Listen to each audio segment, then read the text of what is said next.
সৰু বোৱাৰী অ সৰু বোৱাৰী এই সৰু বোৱাৰীজনী ক'ত গ'ল আহোমা আপুনি মোক মাতিছিল অ বোৱাৰী দেউতাৰেহে চাহ একাপ খাওঁ বুলি কৈছে চেনি নিদিয়াকৈ ধুনীয়াকৈ ৰঙা চাহ একাপ বনাই দিয়াচোন তুমিতো জানাই দেউতাই আকৌ গাখীৰ চাহ নাখায় সেইকাৰণে মোলৈকে একাপ গাখীৰ চাহ আৰু দেউতাৰ কাৰণে ৰঙা চাহ চেনি হ'লে ঢালিব নালাগে দেই মোৰ তাতো ঢালিব নালাগে হয় নেকি মা হ'ব দিয়ক মই বনাই দিম বাৰু ঠিক আছে আমি বাৰাণ্ডাতে বহি আছোঁ তুমি চাহ বনাই লৈ আহিবা হ'ব হ'ব হে প্ৰভু এই বুঢ়া বুঢ়ীহে হালৰ পৰা কেতিয়ানো এই ৰক্ষা পাম সদায় সদায় ৰাতিপুৱা গধূলি চাহ বিচাৰি থাকে এই সন্ধিয়াখন কিহে পাইছে বাৰু চাহ খাবলৈ নাই নাই মই এইবোৰ সদায় সদায় সিহঁতৰ কথা মতে চলিব নোৱাৰোঁ দেই সদায় সদায় সিহঁতে অমুকৰ তমুকৰ কৈ থাকিব আৰু মই কৈ থাকিম নেকি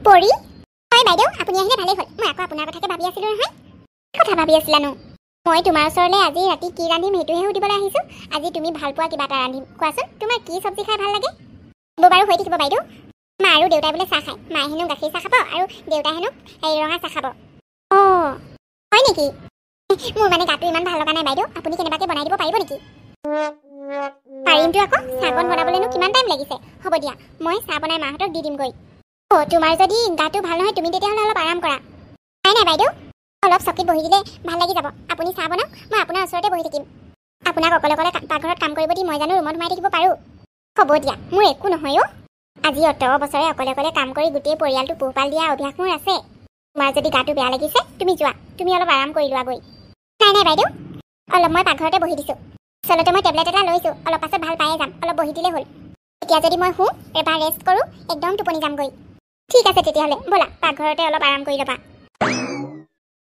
এইবাৰ কিন্তু আমি জুকোভেলি ফুৰিবলৈ যামেই তোমাক কিন্তু মই কৈ দিছোঁ তুমি যাম বুলি ক'লেই নহ'ব নহয় ইমান দূৰ জেগা টকা পইচাওতো অলপ লাগিব সুদা হাতকেইখন জোকাৰিটো আৰু ইমান দূৰলৈ ফুৰিবলৈ যাব নোৱাৰোঁ মই যেতিয়াহ'লে তোমাক কিবা এটা ক'লে মানে তুমি সদায় নিগেটিভলিয়ে উত্তৰ দিয়া এতিয়া আৰু বছৰেই হৈ গ'ল আমি ক'তো ফুৰিবলৈ যোৱা নাই এবছৰৰ পৰা মই এইখন ঘৰতে সোমাই আছোঁ মই কিবা সেই গাঁৱলীয়া তোমাৰ বৌৰ দৰে নহয় তাইহে গাঁৱৰ পৰা অহা ছোৱালী মইতো টাউনৰ ছোৱালী মই আজিৰ দিনৰ মডাৰ্ণ ছোৱালী হয় মই এনেকৈ ঘৰখনত সোমাই ঘৰৰ কামবোৰ কৰি থাকিব নোৱাৰোঁ নহয় আৰু তুমিতো জানাই মই ঘৰৰ কাম কৰি কিমান বেয়া পাওঁ চোৱা পৰি বৌয়ে আগতে গোটেই ঘৰখনৰ কাম অকলেই চম্ভালিছিলে তথাপিও আজিলৈকে কিন্তু একো অভিযোগ কৰা নাই আৰু এতিয়াতো তুমি আহিলা দুয়োজনী মিলি অন্ততঃ তোমালোকৰ কামবোৰ অলপতো কমেই হ'ল চাগে বৌক মাত্ৰ সহায় কৰি দিলে হ'ল বাকী সকলো বৌয়ে কৰিব অ' প্লিজ বিক্ৰম তোমাৰ বৌৰ ডেফিনেশ্যন মোৰ আগত দিব নালাগে মই জানো তেওঁ কিমান অকৰা মূৰ্খ ছোৱালী হয় আচলতে কি জানা তাইৰ দৰে সহজ সৰল বুৰ্বক ছোৱালী এজনী পাই তোমালোকৰ ঘৰখনে ফাইদা উঠাইছে ঘৰত চাকৰণিৰ প্ৰয়োজন নাই কাৰণ তোমাৰ বৌ এজনী চাকৰণী কিন্তু তোমাৰ বৌৰ দৰে মই মূৰ্খ নহয়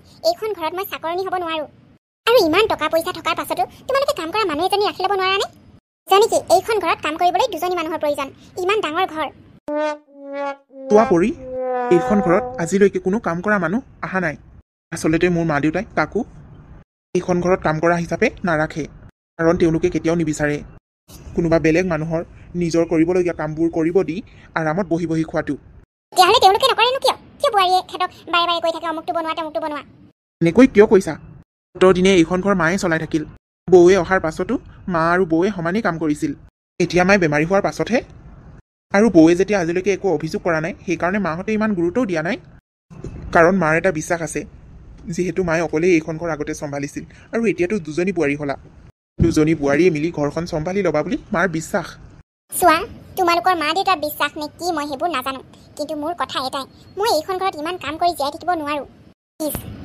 এনেও তোমালোকৰ দুটা ল'ৰা এনেও এদিন বেলেগ হ'বই থাকিব গতিকে আমি ক'ৰবাত ওচৰতে ফ্লেট এটা কিনি থাকিব নোৱাৰোঁ কিয় মই আৰু এইখন ঘৰত থাকিব নোৱাৰোঁ মই নিজৰ মতে লাইফটো জীয়াব বিচাৰোঁ না ইয়াত ভালকৈ ড্ৰেছ এটা পিন্ধিব পাৰোঁ না কিবা এনেকুৱা এটা জীৱনৰ আশা লৈ মই তোমালৈ কেতিয়াও বিয়া হোৱা নাছিলোঁ তোমাৰ দায়িত্ব আছে নিজৰ পত্নীৰ কাৰণে তোমাৰ কাৰণেই মই এইখন ঘৰলৈ আহিছোঁ গতিকে সকলোতকৈ আগত মোক গুৰুত্ব দিয়াটো তোমাৰ দায়িত্ব পৰি মই তোমাৰ কথা বুজি পাইছোঁ কিন্তু মোৰ হাতত উপায় নাই মা দেউতাক মই দুখ দি আন এটা ফ্লেটত থাকিব নোৱাৰোঁ কাৰণ এইখন ঘৰ দেউতাই বহুত কষ্টৰে সাজিছে আৰু তেওঁলোকে জীয়াই থাকোঁতে যদি আমি বেলেগ হৈ যাওঁ তেতিয়াহ'লে তেওঁলোকে কিমান দুখ পাব ভাবাচোন অ' শিট তোমাৰ এইবোৰ মূৰ্খামিৰ কাৰণে আমাৰ এদিন বহুত ডাঙৰ লছ হ'ব আচলতে মোৰে ভুল আছিল মই তোমাৰ লগত কিয় যে বিয়া হ'লো নহয় কমচে কম তুমি মোৰ কথা অলপতো ভাবিব লাগে অকল নিজৰ ঘৰখনৰ কথা ভাবিবা ইমানেই যদি মোৰ কথা ভাবিবই নাছিল তেতিয়াহ'লে মোক বিয়া পাতিছিলা কিয় বাকী যি হয় মই নাজানো মুঠতে মই এইবাৰ ফুৰিবলৈ যাম বুলি কৈছোঁ যিহেতু মোৰ ভণ্টিহঁতৰ লগত গতিকে মই যামেই আৰু তুমিও যাবই লাগিব ক'ৰ পৰা কেনেকৈ মেনেজ কৰা মই সেইবোৰ নাজানো মই জানো নহয় তোমাৰ পইচা নাই কোৱাটো তোমাৰ সেইটো বাহানাহে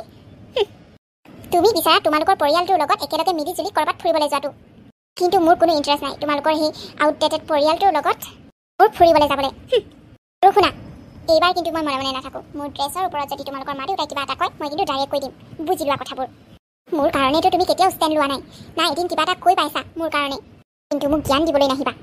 পৰি তুমি বুজা নাই, তুমি যদি এনেকৈ খং কৰা কেনেকৈ হ'ব? মা দেউতাই যদি তুমি এনেকৈ খং কৰা বুলি গম পালে বৰ বেয়া পাব। তুমি অকল তোমাৰ মা দেউতাৰ কথা ভাবি থাকা, মোৰ কথা ভাবিবলৈ কোনো প্ৰয়োজন নাই। এইবোৰ কি বোৱাৰী? কি হ'ল মা? মই ভাত বাঢ়িবই লৈছিলোঁ, আপুনি সকলোকে মাতি দিয়ক। মই সেইটো কথা কোৱা নাই অ' আকৰি। তেতিয়াহ'লে আপুনি কি ক'ব বিচাৰিছে মা? বহুদিনৰ পৰা চাই আছোঁ। সৰু বোৱাৰীয়ে সেই প্ৰথম কেইমাহ নতুন বুলি মই একো কোৱা নাই, কিন্তু দিনক দিনে দেখি আহিছোঁ তাই দেখোন তোমাক কামত অলপো সহায় নকৰে আৰু নিজেও একো এটা নকৰে। এইবোৰ কি ডাঙৰ বোৱাৰী? তুমিতো তাইক কামবোৰ শিকাই দিব পাৰা। তুমিয়ে তাইক কাম পাচিব পাৰা দেখোন। ইটো কৰি দিয়া সিটো কৰি দিয়া তেনেকৈ বুলি ক'লেহে তাই কাম শিকিব, তেতিয়াহে কাম কৰিব পাৰিব। তাই টাউনীয়া ছোৱালী, গতিকে বহুত কাম নাজানিব পাৰে। তুমি শিকাই দিলেহে তাই জানিব। মানে পৰি তাই মানে গাটো ইমান ভাল নহয় বুলি ক'লে মা, সেইকাৰণে মই তাইক একো কামেই মানে কৰিবলৈ দিয়া নাই। আৰু মোৰ ভালো নালাগে বেলেগক কাম পাচি থাকিবলৈ। এনেকৈ এখন ঘৰ নচলে। আগৰ কথা বেলেগ আছিল। আগতে এইখন ঘৰৰ বোৱাৰী মাত্ৰ তুমি আছিলা, কিন্তু এতিয়া তোমাৰ জা জোৱালি আহিলে। তাই এইখন ঘৰৰ সৰু বোৱাৰী আৰু তোমাৰ লগত মিলিজুলি তাই এইখন ঘৰত কাম কৰিবই লাগিব, তেতিয়াহে ঘৰখন চলিব। গোটেই জীৱন তুমি সকলোকে খুৱাই থাকিব নোৱাৰা নহয়। আৰু সদায় সদায় তাইৰ গা বেয়া হ'বলগীয়া কি আছে? তাই যদি ইমান গা বেয়া হয় তেতিয়াহ'লে হস্পিটেল নাযায় কিয়? এনেকৈ সদায় গা বেয়া হোৱা বাহানা মাৰিলে নহ'ব নহয়। মই তাইৰ কথা ভালকৈ জানো। 1 নম্বৰ কামচোৰ হয় তাই। তেনেকৈ নক'ব মা, তাই শুনিলে কি বুলি ভাবিব বাৰু? শুনিলে শুনক, মই আৰু সহ্য নকৰোঁ। কি হ'ল মা? বিক্ৰম, তই কি ঘৈণীয়েৰক বিয়া পাতি এইখন ঘৰত ফুলদানিৰ নিচিনা সজাই থ'বলৈ আনিছিলি নেকি? মানে তুমি কি কৈছা বুজি পোৱা নাই মা। তাই যে সদায় গা বেয়া, তই কি গম নাপাৱ নেকি তোৰ যে ঘৈণীয়েৰৰ সদায় গা বেয়া হৈ থাকে বুলি? মই জানো তাই এজনী মস্ত কামচোৰ। তাই সদায় ডাঙৰ বোৱাৰী কাম কৰাই খাবলৈ বিচাৰে। সদায় সদায় গা বেয়া হয় তাই। যদি গা বেয়া হয় তেতিয়াহ'লে শ্বপিং কৰিবলৈ কেনেকৈ যাব পাৰে? বাহিৰলৈ ওলাই যাবলৈতো তাই গা বেয়া নকৰে। আৰু তোক কৈছোঁ শুন, ঘৈণীয়েৰক ভালে ভালে কিন্তু ভাল কৰিবি, ঘৰখনৰ যাতে কামবোৰত হাত বহায়। ভাবি কিন্তু তই মোৰ খংটো ভালকৈ জান। আজি মই তাই সৰু বোৱাৰী বুলি একো নকওঁ। ঘৰখনত দুজনীয়ে বোৱাৰী আছে, দুয়োজনীয়ে যদি মিলিজুলি কাম কৰে তেতিয়াহে কামবোৰ সহজ হ'ব। ইমান ডাঙৰ পৰিয়ালটো এজনী মানুহে যদি চবফালে কাম কৰে তেতিয়াহ'লে কেনেকৈ চলিব কচোন? আগতে সৰু বোৱাৰী নাছিলে বুলি মই হ'লেও মাজে মাজে সহায় কৰি দিওঁ। এতিয়া বাৰু দুয়োজনী বোৱাৰী থাকোঁতে, ইমান গাভৰু গাভৰু বোৱাৰী কেইজনী থাকোঁতে মই সেই বেমাৰী মানুহজনে কাম কৰি থাকিম নেকি? নাজানো আৰু দেই। তই যে বিয়া পাতি এনেকৈ ঘৈণীয়েৰক যে সজাই থবি বুলি ভবা নাছিলোঁ মই। হ'ব দিয়ক মা, আপুনি ভাইটিকনো কিয় ক'ব লাগে? মোৰ একো অসুবিধা হোৱা নাই নহয়। শুন, আজি যি হ'ল হ'ল, কাইলৈৰ পৰা যাতে মই তাইক ডাঙৰ বোৱাৰীৰ লগত সমানে কাম কৰা দেখোঁ। বোৱাৰীক মই ক'লে মানে কাজিয়া হ'ব, গতিকে তোক মই কৈছোঁ তাইক ভালকৈ বুজাই দিবি। ঠিক আছে মা, মই তাইক বুজাই দিম বাৰু। অ' বৌ, কি কৰোঁ বাৰু মই কোৱাচোন? পৰিয়ে দেখোন মোৰ কথা একোৱেই নুশুনে। হ'ব দিয়া ভাইটি। মায়ে মানে খঙতে কিবা এটা ক'লে আৰু মায়েও সেইবোৰ কথা ধৰি নাথাকে। মই বেয়া নাপাওঁ নহয় কাম কৰি। তুমি চাগে মোকেই বেয়া পাইছা ন? আচলতে মই মাক একোৱেই কোৱা নাই। কেনেকৈ জানো মায়ে আহি পাকঘৰত সোমালেহি? নহয় অ' বৌ, মই তোমাৰ কথা বুজি পাইছোঁ, মাৰ কথাও মই বুজি পাইছোঁ। কিন্তু তুমি দেখোন জানাই পৰি অকণমান জিদ্দি আছে। আচলতে তাই ঘৰখনৰ কাম কৰি ভাল নাপায়, সেইকাৰণে তাই সদায় গাটো বেয়া বুলি কৈ দিয়ে। মই এতিয়া কাম কৰা মানুহ এজনী আনো বুলি ক'লেও মা দেউতাই জানো মানি ল'ব? এইবোৰ তুমি কি কৈছা ভাইটি? এইখন ঘৰত কাকো কাম কৰি আমি বহি বহি খোৱা মানুহ নহয়। মই থাকোঁতে মই এইখন ঘৰত কেতিয়াও কাম কৰা মানুহ আনিব নোৱাৰোঁ। মই আছোঁ নহয়, মই কাম কৰি ভালেই পাওঁ, গতিকে মোৰ একো আপত্তি নাই। মাক মই বুজাম বাৰু, তুমি চিন্তা নকৰিবা। নাই অ' বৌ, মাৰ কথা মই ভালকৈ জানো। আচলতে পৰিয়ে যদি বুজি পোৱাহেঁতেন আজি মাৰ কথা ময়ো মানিব পাৰিলোহেঁতেন। পৰিক বুজোৱা মানে আকৌ তাইৰ লগত কাজিয়া হোৱা। মই কি কৰোঁ একোৱে ভাবি পোৱা নাই। আৰু সেইবোৰ যি হৈ থাকিব। এতিয়া ভাত চব্জি হৈ গ'ল, তোমালোকক মই বাঢ়ি দিছোঁ। সকলোকে মাতি ভাত খাবলৈ বহা। মোৰো আৰু ভাত খোৱাৰ পাছত বহুত কাম কৰিব আছে। তুমি পৰিক মাতি দিয়া কৈ যোৱা। ভাত দিওঁতে যদি পৰি অকণমান সহায়ো কৰি দিয়ে তেতিয়াহ'লেও মায়ে বহুত ভাল পাব। ঠিক আছে বৌ। বাইদেউ, বা পৰি ইমান ধুনীয়া ড্ৰেছ পিন্ধিছা। ক'ৰবালৈ যোৱা নেকি? নাই বাইদেউ, ক'তো নাযাওঁ, এনেই ঘৰতে পিন্ধি আছোঁ। আচলতে মানে মই আগতেও ঘৰত এনেকুৱা দামী দামী ড্ৰেছবোৰ পিন্ধিয়ে থাকোঁ। এইবোৰ পিন্ধা অভ্যাস আছে মোৰ, সেইকাৰণে ভাবিলোঁ ইয়াতো পিন্ধি থাকোঁ। আৰু আপুনিও পিন্ধিব নেকি? মোৰ মানে বহুত আছে। নাই মোৰ এইবোৰ পিন্ধা অভ্যাস নাই নহয়। আগতে গাভৰু কালত চুইজাৰহে পিন্ধিছিলোঁ। এইবোৰ ফ্ৰক, জিন্স পেণ্ট সেইবোৰ পিন্ধা মোৰ অভ্যাস নাই। মই পিন্ধিবও নোৱাৰোঁ। আৰু কি বনাইছে? হয়, এই মিক্স চব্জি অলপ বনাইছোঁ। আপুনি যে ইমান ধুনীয়া ধুনীয়া চব্জি বনায়, ইমান ভাল লাগে খাই। মোৰ যে একেবাৰে নিজে বনোৱাবোৰ একেবাৰে খাব মন নাযায়। মই সেইকাৰণেহে চব্জি নবনাওঁ। এনেই মোৰ চব্জি বনাই ভালেই লাগে, কিন্তু একেবাৰে টেষ্টিকৈ বনাব নাজানো আৰু নিজেতো একেবাৰে খাব নোৱাৰোঁ। আপুনি যে বনালে ইমান ভাল লাগে খাই। হয় নেকি পৰি? একো নাই দিয়া, তোমাৰ ভাল লগা বস্তুবোৰৰ নাম ক'বা, মই তোমাক ধুনীয়া ধুনীয়াকৈ ৰান্ধি খুৱাম। বাৰু, তোমাক কিবা লাগিছিলে নেকি? নাই মোক একো নালাগে বাইদেউ। ঠিক আছে তেতিয়াহ'লে তুমি খন্তেক এই চব্জিখিনি চাই দিয়াচোন, মই অলপ ৰুমৰ পৰা আহোঁগৈ। হ'ব দিয়ক। এনেকৈ ফুচুলাই ফুচুলাই এইজনী কামবোৰ কৰাব লাগিব, নহ'লে শাহুমাই ভাবিব মই একো কামেই নকৰোঁ, চব ডাঙৰ বোৱাৰীয়েককে কৰাওঁ বুলি। এনেকৈ তাইৰ লগত পাকঘৰত সোমাই সোমাই অলপ তাৰিফ কৰি দিম, তাইতো একদম উঠি পৰি লাগিব কামত। এনেকৈ টেঙৰ বুদ্ধি নখটালে ময়ো এইখন ঘৰৰ তাইৰ নিচিনা চাকৰণিহে হ'ব লাগিব। তাইৰ নিচিনাটো আৰু মই ব্ৰেইনলেছ নহয়। সৰু বোৱাৰী, শাহুমা, এইবোৰ তুমি কি পিন্ধিছা হা? শহুৰ দেউতাই দেখিলে কি বুলি ভাবিব বাৰু? এতিয়াই যোৱা, এতিয়াই তুমি এই কাপোৰ চেঞ্জ কৰাগৈ যোৱা। এইখন ঘৰত ইমান দিন থকাৰ পিছত তুমি এইখন ঘৰৰ নীতি নিয়ম নাজানা নেকি বোৱাৰী? আজি তুমি এইখন ঘৰলৈ অহা 1.5 বছৰ হ'ল, অন্ততঃ ইমানখিনি জানিব লাগিছিল এইখন ঘৰত কেনেকৈ কাপোৰ পিন্ধিব লাগে। ডাঙৰ বোৱাৰীক দেখা নাইনে তাই কেনেকৈ থাকে? তুমি জানো তাইৰ নিচিনা থাকিব নোৱাৰা? মই জানো তুমি এইখন ঘৰত একো কাম নকৰা, তথাপিও মই একো কোৱা নাই ঘৰখনত অশান্তি নহওক বুলি। কিন্তু এনেকৈ যদি ড্ৰেছ পিন্ধি থাকা মই কিন্তু মনে মনে নাথাকোঁ। ঠিক আছে, আজি মই আপোনাক ডাইৰেক্ট কৈ দিছোঁ শাহুমা, আচলতে কি জানে, মোৰ এইখন ঘৰত থাকিবলৈ একেবাৰে মন নাই। ইমান নীতি নিয়মৰ মাজত মই জীয়াই থাকিব নোৱাৰোঁ। গতিকে প্লিজ মোক আৰু ফ'ৰ্চ নকৰিব। মোৰ জীৱনটো মই ভাল পোৱা মতে চলিব বিচাৰোঁ। মই পিন্ধি ভাল পোৱা কাপোৰবোৰ পিন্ধি মই কৰি ভাল পোৱা কামবোৰ কৰি জীয়াই থাকিব বিচাৰোঁ। আপোনালোকৰ আঙুলিৰ মূৰত মই নাচিব নোৱাৰোঁ। মই আপোনালোকৰ ডাঙৰ বোৱাৰী নহয়। কি? তুমি মোক এনেকৈ ক'বলৈ সাহস ক'ত পালা? আচৰিত হৈছে নহয়, আজি ডাঙৰ বাইদেৱে একো নকয়, আপোনালোকৰ মতে চলে কাৰণে আপোনালোকৰ চকুত তেওঁ ভাল মানুহ, আৰু মই আপোনালোকৰ সেই আননেচেচেৰী কথাবোৰ নুশুনাৰ কাৰণে মই বেয়া হৈ গ'লোঁ। ঠিক আছে, আপোনালোকৰ যদি মোক পচন্দ নহয় তেতিয়াহ'লে মোক এইখন ঘৰৰ পৰা যাবলৈ নিদিয়ে কিয়? ময়ো নিবিচাৰোঁ এইখন ঘৰত থকাটো। ইমান টকা পইচা থকাৰ পাছতো ঘৰখনত এজন কাম কৰা মানুহ নাই, সকলো কাম বোৱাৰী কেইজনীয়ে কৰিব বুলি বাট চাই থাকে। এনেকুৱা মানসিকতাৰ ঘৰত মই কেতিয়াও থাকিব নোৱাৰোঁ। ঠিক আছে, থাকিব নোৱাৰা যদি মোৰ কোনো আপত্তি নাই। য'ত সুবিধা পাইছা তালৈ গুচি যোৱা, কিন্তু মোৰ ঘৰত এইবোৰ নচলিব। ঠিক আছে, আপুনি কৈছে নহয়, মই কৰি দেখুৱাম। এতিয়া আৰু মই এইখন ঘৰত 1 ছেকেণ্ডো থাকিব নোৱাৰোঁ। মই আগতেই কৈছিলোঁ এই ছোৱালীজনী এইখন ঘৰৰ যোগ্য নহয় বুলি। তেৰে জানো আমাৰ কথা মানিব? পালা নহয় মজাটো। এইখন ঘৰৰ মান সন্মান সকলো শেষ কৰিবলৈ গৈ আছে। বহুত চেষ্টা কৰিলোঁ তাইক ভাল কৰিবলৈ, কিন্তু লাভ নাই। তাইৰ দিনক দিনে স্বভাৱটো বেয়াহে হৈ গৈছে। সকলো মই চাই আছোঁ। এইবোৰ কি মা, দেউতা? পৰিয়ে দেখোন বেগ চেগ পেকিং কৰি আছে। আপোনালোকে বোলে তাইক যাবলৈ কৈছে? অঁ ডাঙৰ বোৱাৰী, তাইৰ অহংকাৰ বহুত আছে, গতিকে তাই এইখন ঘৰত থকাৰ যোগ্য নহয়। এইখন ঘৰত থাকিবলৈ হ'লে আমাৰ মতে চলিব লাগিব। আজিলৈকে আমাৰ শাসনবোৰ তোমাৰ কাৰণেতো একো প্ৰব্লেম নাছিল। তুমিওতো এজনী ছোৱালী মানুহ, বোৱাৰী মানুহ। যিখিনি কথা তোমাৰ কাৰণে প্ৰব্লেম হোৱা নাই তাইৰ কাৰণে কিয় প্ৰব্লেম হ'ব? অঁ বোৱাৰী, এইখন ঘৰৰ কিছুমান নীতি নিয়ম আছে, আৰু যোনে সেই নীতি নিয়ম ভংগ কৰিব সেইবোৰে এইখন ঘৰৰ পৰা ওলাই যাব পাব। আপোনালোকৰ আগত কথা কোৱাৰ বাবে বেয়া নাপাব মা দেউতা, আপোনালোকৰ কথাবোৰ মই বুজিছোঁ, কিন্তু ইয়াত পৰীৰ একো ভুল নাই। তাই মোৰ লগত মুখে মুখে কথা কৈছে, আৰু তুমি কৈছা তাইৰ একো ভুল নাই বুলি? অঁ মা, তাই এজনী টাউনীয়া ছোৱালী, আৰু আগৰ দৰে আজিৰ দিন নাই নহয়। আজিকালি মানুহবোৰৰ মনবোৰ বহল হ'ল, সকলো কথা সকলো কাম সহজভাৱে ল'ব পৰা হ'ল। মানে তুমি কি ক'ব বিচাৰিছা? মানে মই ক'ব বিচাৰিছোঁ যে পৰীয়ে যিহেতু নিজৰ মতে থাকি ভাল পায়, তেতিয়াহ'লে তাইক নিজৰ মতে থাকিব নিদিয়ে কিয়? তাই নিজৰ মতে থাকিবলৈ কেনেকৈ দিওঁ? তুমি দেখোন জানাই তাই কেনেকুৱা ছোৱালী। আমি যদি তাইক নিজৰ মতে চলিবলৈ দিওঁ তাই ইয়াতকৈ বেয়া হৈ যাব। দেখিছানে তাই কেনেকুৱা ড্ৰেছ পিন্ধি আজিকালি ঘৰত থাকে? কেনেকুৱা ড্ৰেছ পিন্ধি বাহিৰলৈ ওলাই যায়, আমাৰ কথা একোৱে নুশুনে।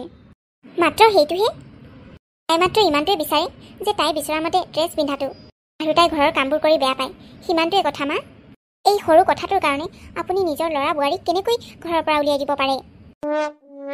মই তাইক ঘৰৰ পৰা উলিয়াই দিয়া নাই বোৱাৰী, তাইক মই সেইবোৰ নকৰিবলৈহে কৈছোঁ, কিন্তু ঘৰৰ পৰা ওলাই যোৱাৰ সিদ্ধান্ত তাইৰ হয়। সিদ্ধান্ত জাৰি নহওক মা, মই কিন্তু একেবাৰে ভাল পোৱা নাই। আজিকালি সকলোৱে পিন্ধে সেইবোৰ ড্ৰেছ, মোৰ বাহিৰে দেখোন ওচৰ চুবুৰীয়া বোৱাৰীবোৰে সকলোৱে সেইবোৰ ড্ৰেছ পিন্ধিয়ে বাহিৰলৈ যায়। আজি মই গাঁৱৰ ছোৱালীৰ কাৰণেহে এইবোৰ ড্ৰেছ পিন্ধি থাকোঁ। হয়তো টাউনৰ ছোৱালী হোৱা হ'লে ময়ো সেইবোৰে পিন্ধিলোহেঁতেন। আৰু বাকী থাকিল কামৰ কথা, মই ঘৰত কাম কৰা অভ্যাস আছে, সেইকাৰণে ইয়াতো কাম কৰিব পাৰোঁ। কিন্তু তাই সৰুৰে পৰা আলসত ডাঙৰ হোৱা ছোৱালী, তাই টাউনীয়া ছোৱালী, ধনী ঘৰৰ ছোৱালী, সৰুৰ পৰা কাম কৰা মানুহে তাহাঁতৰ কামবোৰ কৰি আহিছে। গতিকে এইখন ঘৰত আহি কাম নকৰা তাইৰ একো ভুল নাই মা। তেতিয়াহ'লে আমি কি কৰোঁ বোৱাৰী, তুমিয়ে কোৱাচোন? তাই এইবোৰ কৰিব নোৱাৰে যেতিয়া এইখন ঘৰৰ পৰা ওলাই যাব বিচাৰিছে, আমি জানো ৰখোৱাটো ভাল হ'ব? নিশ্চয় দেউতা, এই সৰু কাৰণ দুটাৰ কাৰণে আমি আপোন মানুহবোৰৰ পৰা দূৰ হ'ব নোৱাৰোঁ। সময়বোৰ পৰিৱৰ্তন হৈছে, এনেকৈ আমিও পৰিৱৰ্তন হ'ব লাগিব। আৰু আপোনালোকৰ মনবোৰো, আপোনালোকে তাইক বোৱাৰী হিচাপে নাচাই নিজৰ ছোৱালী হিচাপে চাওকচোন, তেতিয়া সকলোবোৰ ভাল দেখি পাব। তেতিয়াহ'লে আমি কি কৰিব লাগে? কথাষাৰ কোৱাৰ কাৰণে বেয়া নাপাব মা। তাই নিজৰ মতে ড্ৰেছ পিন্ধি ভাল পায় যেতিয়া তাইক নিজৰ মতে ড্ৰেছ পিন্ধিবলৈ দিয়ক। আৰু ঘৰৰ কামবোৰ মই চম্ভালি ল'ম, কিন্তু আপোনালোকে আপত্তি নকৰিলেই হ'ল। তাই মোৰ সৰু ভনীৰ দৰে, গতিকে মই কেতিয়াও বেয়া নাপাওঁ তাই কাম নকৰে বুলি। নাই নাই, সেইটো কেতিয়াও হ'ব নোৱাৰে। ঘৰখনত দুজনী বোৱাৰী থাকি অকল এজনীয়ে কাম কৰিব কেতিয়াও নোৱাৰে। মই এটা কথা ভাবিছোঁ মা, আচলতে মই বহুত দিনৰ পৰাই ভাবি আছোঁ কথাটো, কিন্তু আজি ঘৰখনত যেতিয়া অকামিলা হৈছে তেতিয়াহ'লে কথাটো কৈ দিয়াই ভাল। কি কথা? আচলতে জুৰিয়ে এইখন ঘৰত ইমান কাম কৰি থাকে, মোৰো ভাল নালাগে। মই জানো আপোনালোকে এইখন ঘৰত কেতিয়াও কাম কৰা মানুহ ৰাখিব নিবিচাৰে, কিন্তু এতিয়া পৰিয়াল ডাঙৰ হ'ল মা, কামৰ প্ৰেছাৰো বহুত, আৰু ঘৰখনো ইমান ডাঙৰ। আলহী দুলহী আহিলেতো আৰু প্ৰব্লেম হৈ যায়। আৰু এনেকুৱা এখন ওচৰ চুবুৰীয়াত কাৰো ঘৰ নাই যাৰ ঘৰত কাম কৰা মানুহ নাই। গতিকে মই কাম কৰা মানুহ এজনী অনাৰ কথা ভাবিছোঁ। ঘৰখনত এইবোৰ কাৰণতে যেতিয়া অকামিলা হৈছে, গতিকে ঘৰখনত যদি কাম কৰা মানুহ এজনী আনিলে সকলো ঠিক হৈ যায়, তেতিয়াহ'লে আমি সেইটো কৰাই উচিত ন। ঘৰখন দুভাগ হোৱাতকৈ বাকী থাকিল বোৱাৰীৰ ড্ৰেছৰ কথা। আজিকালি আগৰ দিন নাই মা, আজিকালি বোৱাৰীবোৰে এইবোৰ ড্ৰেছেই পিন্ধে, গতিকে কোনো কাকো বেয়া পাবলৈ নাই। তোমালোকৰ আচলতে চিন্তাবোৰহে সলনি কৰা মা। বোৱাৰী একো বেয়া ড্ৰেছ পিন্ধা নাই নহয়। কিছুমান বোৱাৰী দেখিছোঁ চুটি চুটি কাপোৰ পিন্ধে, কিন্তু আমাৰ বোৱাৰীয়েতো তেনেকুৱা কৰা নাই। তাই মাৰ্জিতৰ ড্ৰেছ পিন্ধে, মাত্ৰ মেখেলা চাদৰহে নহয়। গতিকে আমি বাধা দিয়াটো জানো ভাল কথা হ'ব? অঁ মা, আমাৰ গাঁৱতো আজিকালি বোৱাৰীবোৰে এইবোৰ পিন্ধিবলৈকে ল'লে। সকলোতে আজিকালি বোৱাৰীবোৰে পিন্ধেই। হ'ব হ'ব, তহঁতি মোক বুজাব নালাগে, মই সকলো বুজি পালোঁ। ঠিক আছে, তহঁতি যদি এনেকৈয়ে সুখী হ'ব বিচাৰিছ, তেতিয়াহ'লে তহঁতি যি বিচাৰ তাকেই কৰ। এতিয়াতো আমি বুঢ়া বুঢ়ী হ'লোঁ, নিজে কৰিব নোৱাৰোঁ যেতিয়া তহঁতৰ ওপৰতে এৰি দিছোঁ। সৰু বোৱাৰীহঁতক কগৈ, সিহঁতে ক'লৈও যোৱাৰ কোনো প্ৰয়োজন নাই, নিজৰ মতে এইখন ঘৰত থাকিব পাৰে। কাম কৰা মানুহৰ ব্যৱস্থা কৰ। আচলতে ডাঙৰ বোৱাৰী, সহজ সৰল, কামতো পাকৈত, এনেকুৱা এজনী বোৱাৰী পাই পাহৰিয়ে গৈছিলোঁ ঘৰখনত যে কাম কৰা মানুহ এজনীৰ প্ৰয়োজন আছে বুলি। ঠিক আছে, তহঁতি যদি বিচাৰিছ মোৰ কোনো আপত্তি নাই, কাম কৰা মানুহ আনিব পাৰ। ঠিক আছে মা, তেতিয়াহ'লে মই পৰীক ৰখাবই। ভাইটিয়ে চাগে মনৰ দুখতে আছে। ইহঁতে ঠিকে কৈছে অ', ময়ো দেখিছোঁ নহয় শইকীয়াহঁতৰ বোৱাৰী কেইজনী, সিহঁতেতো জিন্স পিন্ধি ওলাই যায়। এতিয়া আৰু বুঢ়া বুঢ়ী হ'লোঁ। আচলতে ইহঁতি ঠিকে কৈছে, এনেকৈ আৰু কিমানো বোৱাৰীহঁতে মৰি মৰি কাম কৰি থাকিব। হয় দিয়া, কাম কৰা মানুহ এজনী পালে ভালেই হ'ব, তাইৰো কিবা এটা ইনকাম হ'ব আৰু আমাৰ ঘৰখনৰ কামবোৰো চল্ভ হ'ব। সৰু বোৱাৰীয়েতো কাম কৰি এনেও বেয়া পায়, ডাঙৰ বোৱাৰীয়ে অন্ততঃ অলপ হ'লেও সহায় হ'ব। যিমানেই যি হওক, ভাত চব্জি কিন্তু ডাঙৰ বোৱাৰীয়ে বনাব লাগিব। চোৱা পৰী, ঘৰততো কাজিয়া চাজিয়া হৈয়ে থাকে, সকলোৰে ঘৰত এইবোৰ হৈয়ে থাকে, তাকে বুলিয়ে জানো ঘৰখন এৰি গ'লে ভাল হ'ব? নাই বাইদেউ, মই ইমান শাসনত জীয়াই থাকিব নোৱাৰোঁ। মই ইমান শাসনত কেতিয়াও জীয়াই পোৱা নাই। তুমিতো জানাই মই কেনেকুৱা ঘৰৰ ছোৱালী, সৰুৰে পৰা মোক যি লাগে তাকেই দি আহিছে। মই যেনেকৈ মন যায় তেনেকৈ জীৱনটো জীয়াই আহিছোঁ, গতিকে বিয়াৰ পাছত মই ইমান বান্ধোনত থাকিব নোৱাৰোঁ। পৰী, তোমাৰ কাৰণে মই সকলো কথা পাতি দিলোঁ মাহঁতৰ লগত। এতিয়াৰ পৰা তুমি তোমাৰ যেনেকৈ ভাল লাগে তেনেকৈয়ে থাকিব পাৰিবা। মই মা দেউতাক বুজাই দিলোঁ নহয়, আজিকালি সকলোৱে পিন্ধে, তাতে কি ডাঙৰ কথা। তোমাক ইমান ধুনীয়া লাগে ফ্ৰক চ্ৰক পিন্ধি থাকিলে, আৰুতো তুমি ধুনীয়া ড্ৰেছ পিন্ধি থাকা, আনৰ নিচিনা চুটি কাপোৰ পিন্ধি নাথাকা নহয়। তোমাৰ কাপোৰে গোটেই দেহাটোৱে ঢাকি থৈ দিয়ে, দেহা উলিয়াইতো তুমি কাপোৰ নিপিন্ধা। তাকেই বাইদেউ, মই জানো নহয় ক'ত কেনেকুৱা কাপোৰ পিন্ধিব লাগে, কিন্তু ইমানখিনিতো আৰু চবেই পিন্ধে ন। সৰু বোৱাৰী, মোৰ ভুল হ'ল, মোক ক্ষমা কৰি দিয়া। এতিয়া মই সকলো বুজি পালোঁ। দিন পৰিৱৰ্তন হোৱাৰ লগতে মানুহৰ যে জীৱনটো পৰিৱৰ্তন হয় আজিহে গম পালোঁ। আমি আগৰ দিনৰ নীতি নিয়মৰ মাজত চলা মানুহ, সেইকাৰণে ভাবিছিলোঁ জীয়াই থকালৈকে সেইবোৰ নীতি নিয়মেৰে বোৱাৰী কেইজনীকো চলাম বুলি, কিন্তু আজিৰ যুগটো তেনেকুৱা নহয়। আৰু তাতে তুমি টাউনৰ ছোৱালী। আচলতে মই বুজাই নাছিলোঁ আজিৰ পৃথিৱীখনৰ কথা। এতিয়া মই সকলো বুজি পালোঁ। তোমালোকৰ অবিহনে এইখন ঘৰত আমি কেতিয়াও থাকিব নোৱাৰোঁ। ঘৰখন ডাঙৰকৈ বনোৱাৰ উদ্দেশ্য আছিল যাতে ল'ৰা ছোৱালীকেইটাৰ পাছত ডাঙৰ পৰিয়াল হ'লেও এইখন ঘৰতে থাকিব পাৰে, বিশেষকৈ ল'ৰা দুটাৰ। ছোৱালীজনীতো এনেও বিয়া হ'ল, গতিকে মই জীয়াই থকা অৱস্থাত তোমালোকে বেলেগ হোৱাটো কেতিয়াও নিবিচাৰোঁ। তোমাৰ যেনেকৈ মন যায় তুমি তেনেকৈয়ে থাকা। মোক ক্ষমা কৰি দিবা বোৱাৰী, তোমাক আৰু মই কেতিয়াও কামৰ কাৰণে ড্ৰেছৰ কাৰণে গালি নাপাৰোঁ। ঘৰখনত এতিয়া কাম কৰা মানুহ এজনী অনাৰ কথাও ভাবিছোঁ, কিন্তু মাত্ৰ ইমানেই ক'ম, তোমালোকে মাত্ৰ সদায় ইটোৱে সিটোৰ লগত মিলি থাকিবা, মই আৰু একো নিবিচাৰোঁ। অঁ মা, মই আছোঁ নহয়, ঘৰখনত মই কেতিয়াও অকামিলা হ'বলৈ নিদিওঁ। সঁচাকৈ আজি তুমিয়ে আমাৰ চকু মুকলি কৰিলা। শাহুমা, মোকো ক্ষমা কৰি দিব আপোনাক মুখে মুখে কথা কোৱাৰ কাৰণে। হ'ব বোৱাৰী, একো নাই, তোমালোক দুয়োজনী সদায় নিজৰ বাই ভনীৰ দৰে মিলি থাকিবা, তাতকৈ আৰু মোক একো নালাগে।